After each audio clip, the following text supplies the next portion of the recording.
Hello and welcome back. This is video number 4, and this is going to be about spicing your content up. Now that you understand how to create great, engaging content, the first thing I want to say is that we will be using Microsoft Word, which is compatible with both Windows and Mac computers. If you are using another word processing software, I cannot guarantee that it is going to work, because this is a time-tested process that we have used over and over again. And this is what works well for us. So we will be using that. Second of all, once you have added your content to Microsoft Word, you can go through, use bullet points, you can highlight headlines and everything like that. But in addition to that, what we recommend that you go ahead and do in addition is by heading on over to a website called graphicriver.net, as you can see here.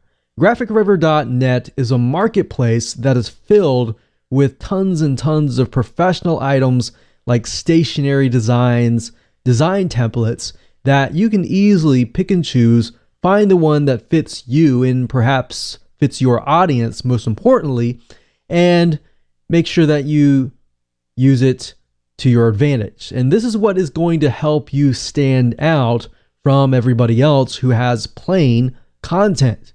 Now, if you take a look under web elements and print, you'll be able to find a lot of different items that you can use to your advantage, such as stationery. So I'm going to open this in a new tab and we'll take a look at it in just a minute. And you can also use newsletters, magazines, e-publishing. So I'm going to just go ahead and open these up, and even brochures. We also have access to web elements as well, but we're going to stick with print. And as you can see here, this is stationery items. So what I can do is I can do a search for a particular niche. So let's try dog and see what we get. So right off the bat, we can see that there are stationery and logos just for the dog niche. And what better way of making your content look more professional and more catered towards your specific audience by finding designs that are specifically made for that purpose. So if we take a look at these pieces of content, Envato or graphicriver.net, which is the parent company of Graphicriver, will allow you to see all the images that are included. So as you can see, you can turn ugly content into something very professional. So we have logos, we have newsletters, we have stationery, and all sorts of really good design templates. Now, in addition to that, we also have e-publishing templates. Now, even though some of these deal with newsletters, we can still utilize the design templates for our content. Now, you'll notice that some of these require a program called InDesign. InDesign is created by Adobe, and you can easily get access to the free trial. And if it's something that you feel like you're going to use over and over again, you can always get access to that.